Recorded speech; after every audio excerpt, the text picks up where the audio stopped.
Kisah Nabi Muhammad Sallallahu Alaihi Wasallam, peristiwa Isra Mi'raj yang menakjubkan. Peristiwa Isra Mi'raj disebutkan dalam Al-Quran, Surat Al-Isra ayat 1, Surat An-Najm ayat 13 hingga 17, juga di beberapa hadis. Arti kata Isra adalah perjalanan Nabi Muhammad Sallallahu Alaihi Wasallam dari Masjidil Haram ke Masjidil Aqsa. Sedangkan arti dari Mi'raj yaitu kelanjutan dari perjalanan Nabi untuk naik ke Sidratul Muntaha, langit yang tertinggi. Tatkala Nabi Muhammad SAW sedang berada di suatu tempat bernama Al-Hijr, beliau didatangi oleh malaikat Jibril. Jibril hendak mengajak Nabi ke sumur Zam-Zam yang terletak tidak jauh dari Ka'bah. Di tempat inilah Jibril membelah dada Nabi Muhammad untuk kedua kalinya. Dahulu ketika beliau masih berusia 4 tahun, Jibril pernah melakukan hal yang sama. Wahai Nabi, tenangkan dirimu dan berbaringlah. Aku akan mensucikan hati dan jiwamu. Pembelahan dada Nabi kali ini dilakukan sebagai persiapan untuk bertemu dengan Allah Subhanahu wa Ta'ala. Segala prasangka buruk yang tersimpan dalam hati beliau, meskipun hanya secuil, harus dibersihkan terlebih dahulu. Ketika dirasa telah cukup, Jibril mengembalikan keadaan seperti semula, seolah-olah tidak terjadi apa-apa. Ketika Nabi membuka mata, beliau melihat ada seekor hewan menyerupai kuda, lengkap dengan pelana dan tali kekangnya. Hewan bernama buruk tersebut terakhir ditunggangi Nabi Isa sekitar 500 tahun yang lalu. Kecepatan buruk sejauh kedua mata memandang. Wahai buruk, sebaik-baik orang yang menunggangimu adalah Muhammad. Engkau sungguh beruntung kali ini. Nabi Muhammad duduk di punggung buruk, melewati Masjidil Haram menuju Masjidil Aqsa di Palestina. Jibril mengajak Nabi untuk sejenak melupakan kota Mekah yang penuh masalah. Perjalanan pada malam hari inilah yang disebut peristiwa Isra. Sebagaimana yang disebutkan dalam Al-Quran, Surat Al-Isra ayat 1. Maha suci Allah yang telah memperjalankan hambanya pada suatu malam dari Masjidil Haram ke Masjidil Aqsa, yang telah kami berkahi sekelilingnya agar kami perlihatkan kepadanya sebagian tanda-tanda kebesaran kami. Sesungguhnya Dia Maha mendengar lagi Maha mengetahui. Buruk melesat dengan kecepatan tinggi. Sesampainya di Masjidil Aqsa, Nabi menambatkan buruk di sebuah besi dan berjalan memasuki masjid. Lalu beliau sholat 2 rakaat. Selepas sholat, malaikat Jibril membawa 2 buah minuman ke hadapan Nabi Muhammad. Gelas pertama berisi khamr dan satunya berisi susu. Wahai Muhammad, pilihlah salah satu di antara 2 minuman ini. Ternyata Nabi Muhammad mengambil gelas yang berisi susu. Wahai Muhammad, engkau telah memilih sesuai fitrah. Setelah itu, malaikat Jibril mengajak Nabi Muhammad naik ke langit. Inilah yang disebut peristiwa Mi'raj. Hanya sekejap, Jibril dan Nabi Muhammad telah tiba di depan pintu langit pertama atau disebut juga langit dunia. Wahai penjaga pintu langit, bukalah pintunya. Siapakah engkau? Aku Jibril. Siapa yang bersamamu? Muhammad. Apakah dia telah diutus kemari? Ya, Muhammad telah diutus. Malaikat penjaga pintu langit segera membukakan pintu dan menyapa Nabi Muhammad. Selamat datang di langit dunia, wahai Muhammad. Sungguh orang terbaik telah datang. Jibril dan Nabi Muhammad memasuki langit yang pertama. Mereka berjalan melewati seorang laki-laki dengan ruh-ruh manusia di samping kanan kirinya. Ketika melihat ke arah kanan, laki-laki itu tertawa. Sedangkan ketika laki-laki itu melihat ke arah kiri, beliau tampak sedih. Siapakah laki-laki itu, wahai Jibril? Dia adalah Adam, manusia sekaligus nabi pertama di bumi. Ucapkan salam kepadanya. Nabi Adam yang mengetahui kedatangan Nabi Muhammad langsung mengenali beliau dan menyapa dengan hangat.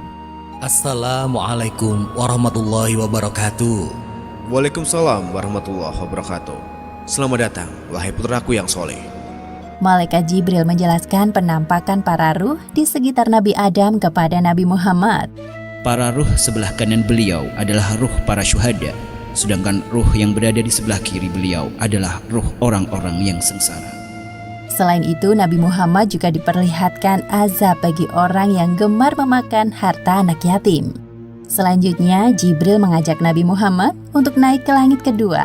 Jibril kembali meminta izin kepada malaikat penjaga pintu langit. Terjadi percakapan yang sama seperti sebelumnya. Sungguh tamu terbaik telah datang. Di langit kedua ini, Nabi Muhammad bertemu dengan Nabi Yahya dan Nabi Isa. Jibril mengingatkan Nabi Muhammad untuk menyapa keduanya. Assalamualaikum warahmatullahi wabarakatuh. Waalaikumsalam warahmatullahi wabarakatuh. Selamat datang wahai Nabi Muhammad yang saleh. Semoga kebaikan selalu tercurahkan kepadamu. Kemudian Jibril mengajak Nabi Muhammad untuk naik ke langit ketiga. Di sana mereka bertemu dengan laki-laki yang sangat indah parasnya. Wahai Muhammad, inilah Nabi Yusuf, sapalah beliau. Assalamualaikum wahai Nabi Yusuf, aku Muhammad. Waalaikumsalam. Ya, aku telah mengenalmu, wahai Nabi Muhammad. Semoga engkau selalu diliputi kebahagiaan. Lalu mereka naik ke langit keempat dan bertemu dengan Nabi Idris. Ternyata Nabi Idris telah mendengar tentang Nabi Muhammad dan mendoakan kebaikan untuk beliau. Selamat datang wahai saudaraku yang solih, Nabi yang salih. Semoga engkau selalu dilimpahkan kesehatan untuk berdakwah kepada umatmu. Selanjutnya Jibril dan Nabi Muhammad melanjutkan perjalanan menuju langit kelima. Di sana Nabi Muhammad melihat Nabi Harun dan menyapanya. Nabi Harun menyambut beliau dan mengakui kenabian Muhammad. Ketika sampai di langit keenam, Nabi Muhammad melihat sosok Nabi Musa. Nabi Musa membalas salam dan mengakui kenabian beliau. Namun tiba-tiba Nabi Musa menangis. Jibril yang penasaran bertanya kepadanya. Wahai Musa, mengapa engkau menangis? Aku menangis karena ternyata ada nabi yang diutus setelahku, tapi umatnya lebih banyak yang masuk surga dibandingkan umatku. Setelah berpamitan dengan Nabi Musa, Jibril mengajak Nabi Muhammad untuk naik ke langit ketujuh. Di sana mereka bertemu dengan Nabi Ibrahim. Ya Rasulullah, ini adalah Nabi Ibrahim, bapak para nabi. Selamat datang wahai cucuku yang saleh. Senang sekali berjumpa denganmu. Wahai Muhammad, sampaikan kepada umatmu salam dariku. Katakan kepada mereka bahwa surga itu nyata. Tanahnya subur, ada beraneka ragam tanaman tersedia untuk memanjakan mata dan lidah mereka. Semua hal yang mereka inginkan tersedia di surga. Di langit ketujuh inilah Nabi Muhammad diperlihatkan surga. Beliau masuk ke dalamnya dan tidak berhenti untuk bertasbih memuji kebesaran Allah Subhanahu wa Ta'ala. Subhanallah, Maha Suci Allah. Seusai berkeliling surga, tibalah saatnya bagi Nabi Muhammad untuk naik ke Sidratul Muntaha. Pada momentum ini, Jibril menampakkan wujud aslinya sebagai malaikat. Wahai Rasulullah, sebentar lagi engkau akan bertemu dengan Sang Penciptamu. Namun, aku tidak bisa mengantarmu. Sebagaimana yang disebutkan dalam Al-Quran surat An-Najm ayat 13 hingga 18. Dan sesungguhnya Muhammad telah melihat Jibril itu dalam rupanya yang asli pada waktu yang lain, yaitu di Sidratil Muntaha.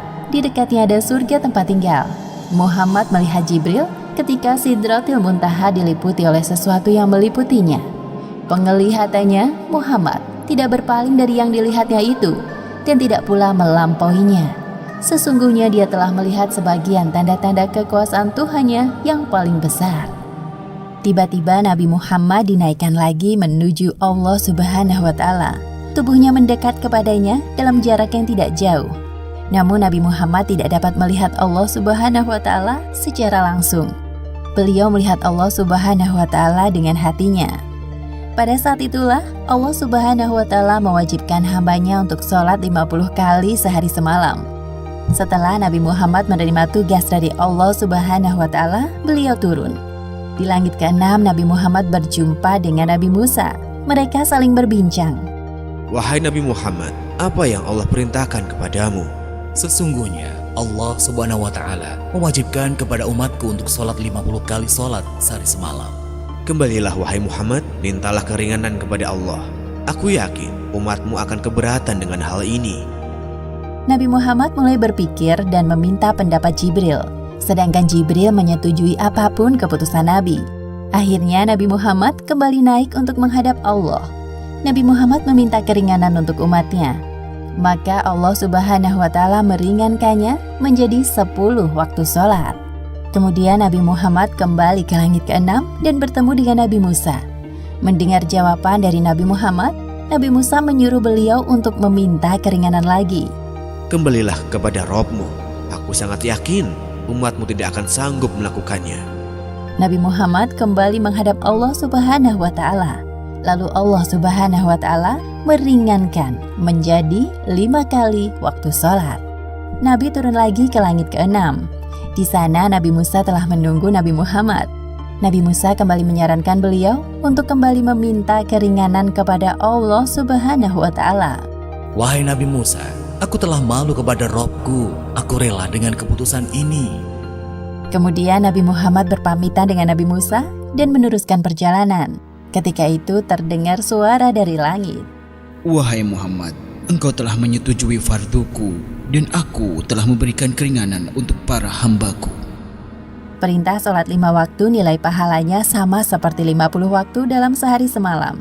Allah Subhanahu wa Ta'ala sangat menyukai ibadah sholat karena membuat umatnya terus ingat kepadanya.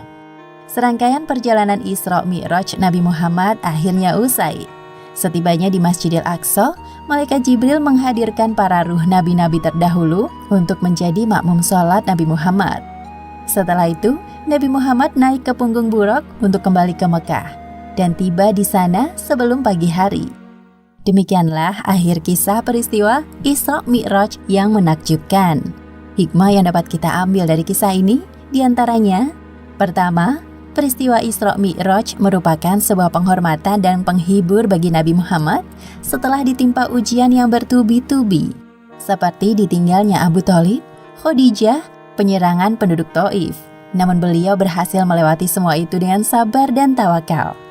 Kedua, hendaknya kita bergegas melaksanakan sholat ketika telah masuk waktu, karena Nabi Muhammad telah meminta keringanan kepada Allah Subhanahu wa Ta'ala untuk sholat hanya 5 kali sehari semalam. Wallahu a'lam bishawab.